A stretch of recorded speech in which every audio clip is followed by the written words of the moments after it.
Shalom Bapak Ibu Saudara yang dikasihi Tuhan. Seri pengajaran hari ini berjudul Harta dan Hati.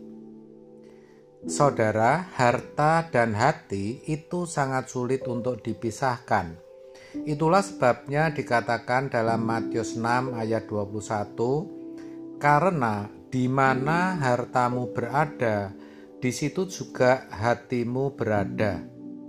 Ternyata, saudara, hati itu berada di mana harta itu berada. Satu hal yang kita harus sadari adalah bahwa kita manusia itu diciptakan sebagai makhluk kekal, yang artinya hidup kita itu tidak berakhir sebatas kubur, tetapi hidup yang sesungguhnya itu justru baru dimulai di balik kubur. Ini jarang kita sadari, sehingga kebanyakan kita walaupun sudah menjadi Kristen bertahun-tahun, kita belum bisa memiliki sudut pandang kekekalan. Sudut pandang dan pola pikir kita masih duniawi. Kita selalu berpikir bagaimana bisa hidup nyaman dan utuh di bumi ini, sehingga lupa mempersiapkan diri kita memasuki kekekalan.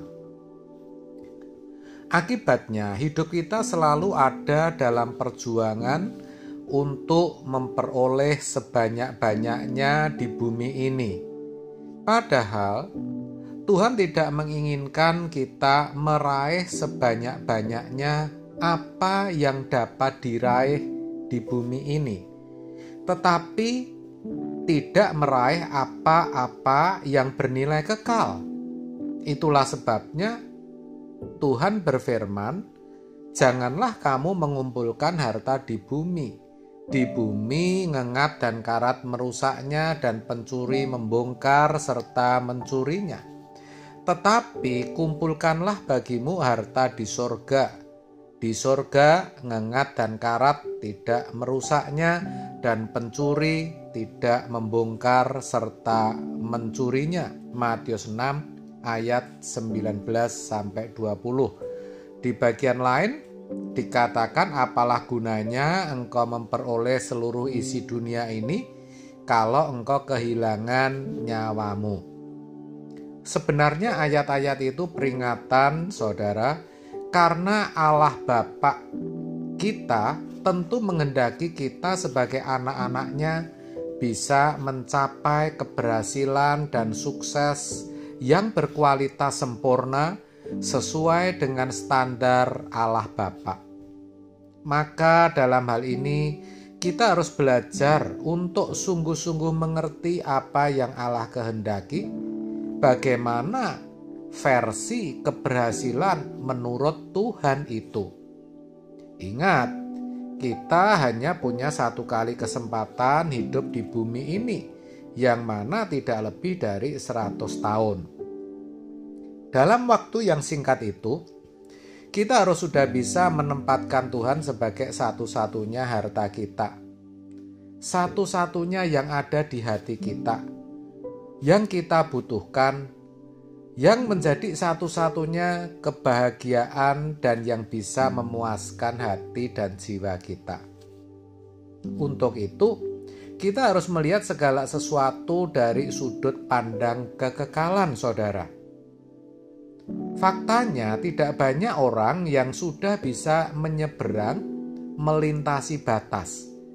Maksud saya dengan kalimat melintasi batas ini adalah tidak lagi memiliki sudut pandang kefanaan atau keduniawian, tetapi memandang segala sesuatu selalu dari sudut pandang kekekalan.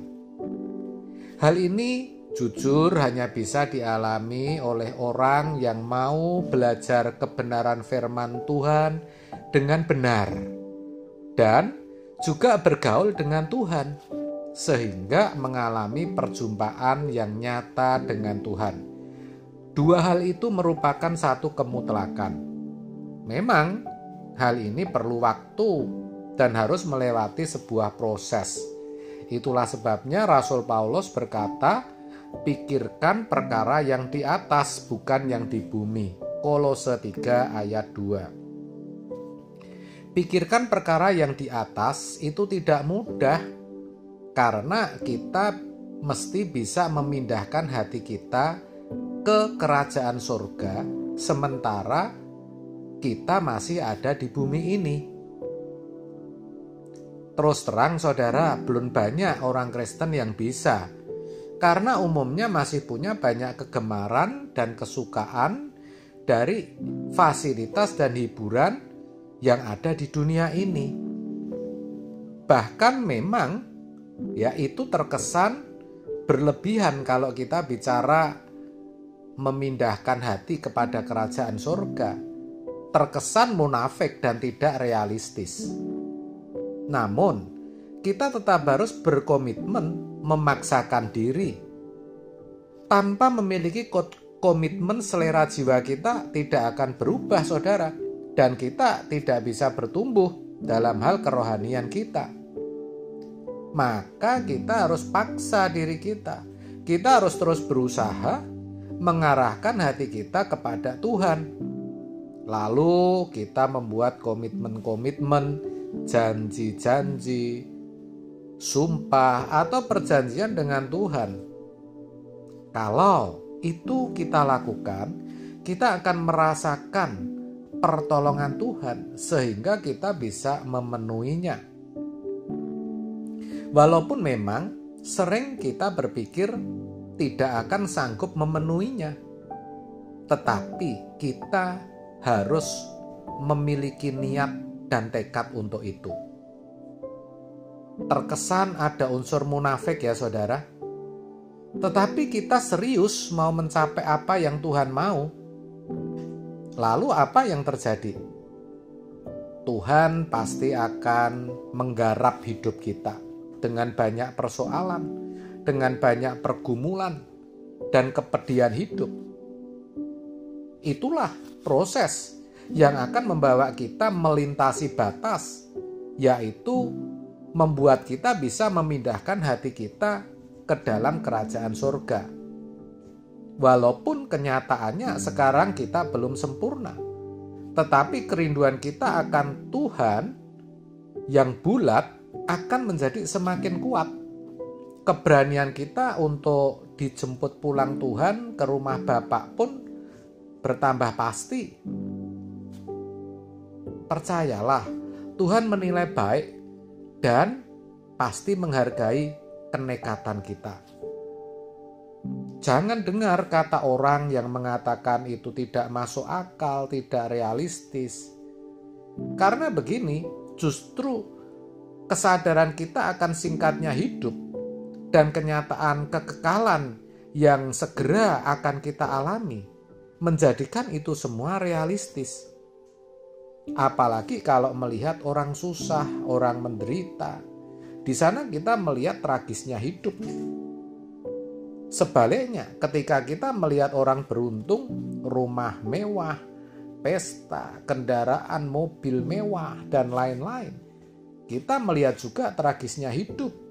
Kenapa? Karena semua itu pasti akan berakhir.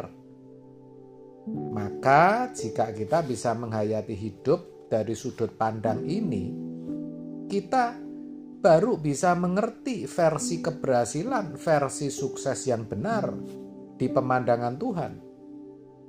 Hidup kekristenan itu selalu diarahkan kepada kekekalan atau kehidupan yang akan datang. Begitu seharusnya, saudara. Nah, ironinya banyak orang Kristen yang belum bisa dientaskan. Kita harus ingat bahwa Bapa mengajar kita untuk kebaikan kita, demi keberhasilan kita, supaya kita beroleh bagian dalam kekudusannya, supaya kita bisa dibawa pulang ke surga. Jadi saudara, mari kita pikirkan perkara yang di atas dan kita kumpulkan harta di surga. Amin. Tuhan Yesus memberkati.